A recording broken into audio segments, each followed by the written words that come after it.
Most people think wealth begins with a high income. That's wrong. Wealth begins the moment panic stops making decisions for you. For most people, that moment arrives around $20,000. Not a million, not six figures, $20,000. And almost nobody ever gets there. Let me be very clear.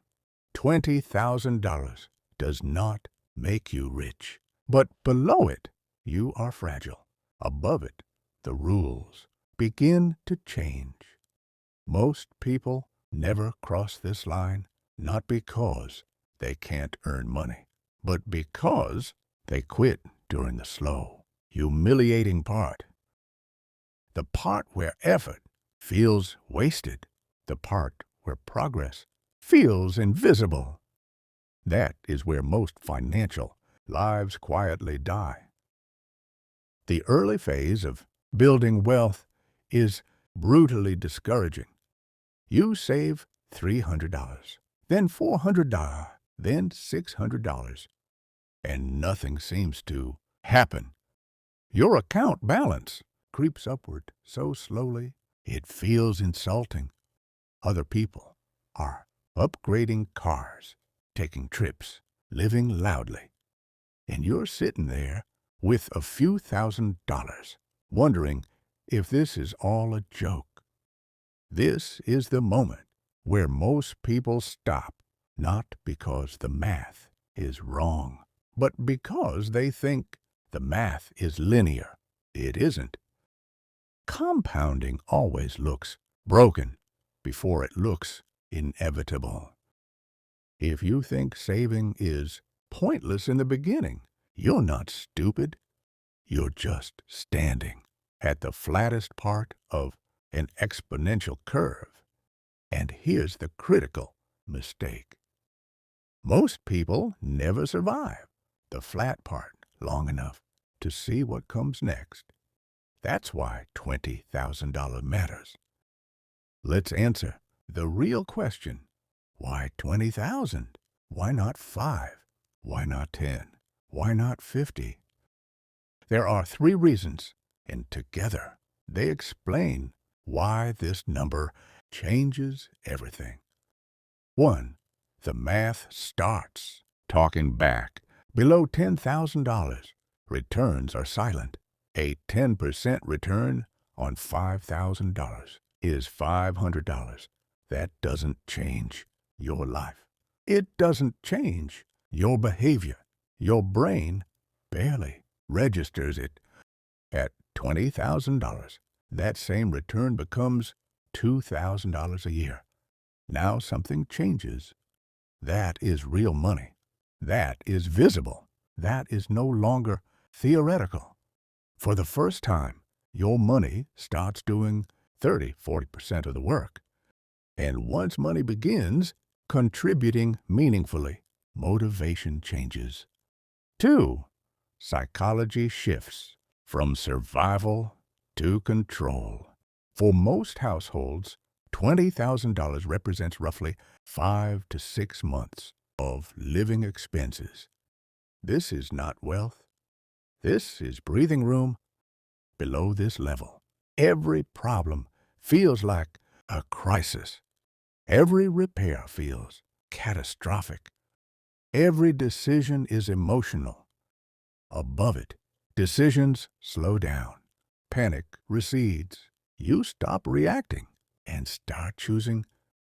This shift is not gradual. It is abrupt. That's why people feel different after crossing this line. 3. Opportunity becomes visible. Capital attracts opportunity, not because the system is unfair, but because money gives you options. With $20,000, you can wait instead of grabbing. You can say no instead of begging. You can think instead of reacting. This is where leverage begins, not financial leverage, but life leverage. Money doesn't change who you are. It changes what you're forced to do. This is the part nobody tells you. Most people quit at $7,000. Some quit at $12,000. Almost nobody survives long enough to reach $20,000. Not because it's impossible, but because it's boring, lonely, and unrewarding, right up until it isn't. The errors that keep people below $20,000. Error per one, impatience. People want results that justify sacrifice immediately, but wealth punishes urgency. The early years demand discipline with almost no feedback. Those who cannot tolerate this never escape scarcity. Error two, envy. The world is not driven by greed. It is driven by envy. You see someone else moving faster, spending louder, living bigger, and suddenly your plan feels inadequate. So you abandon it, not because it was wrong, but because someone else appeared ahead of you. That single mistake ruins more financial futures than any market crash. Error 3. Self-pity. Self-pity is paralysis disguised as explanation. It convinces you the game is unfair, so you don't have to play it seriously. But arithmetic does not care about your feelings. The most dangerous mindset is believing your struggle is unique. If you want to stay poor forever, never reach $20,000, because below it, every decision is forced. Above it, choice begins. If I was starting today, my goal would be simple. Reach $20,000 as efficiently and safely as possible.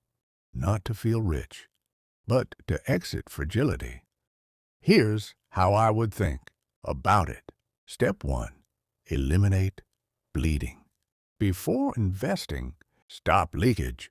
Spending leaks compound, just like returns, only in reverse.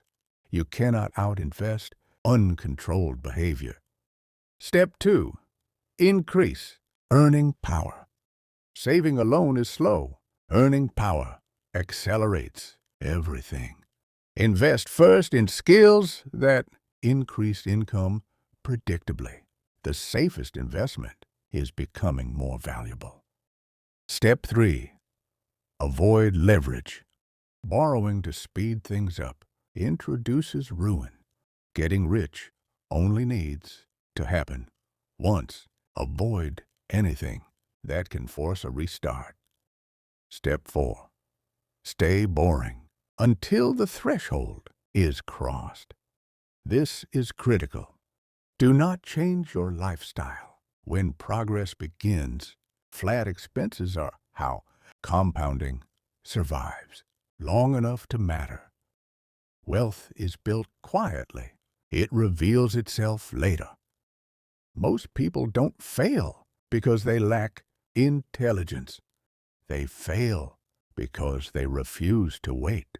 $20,000 will not impress anyone, but it will change you.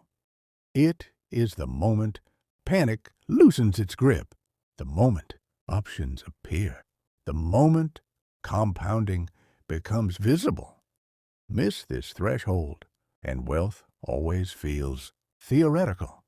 Cross it, and the game begins. The question is not whether $20,000 matters. The question is whether you're willing to survive the part where it feels like it doesn't.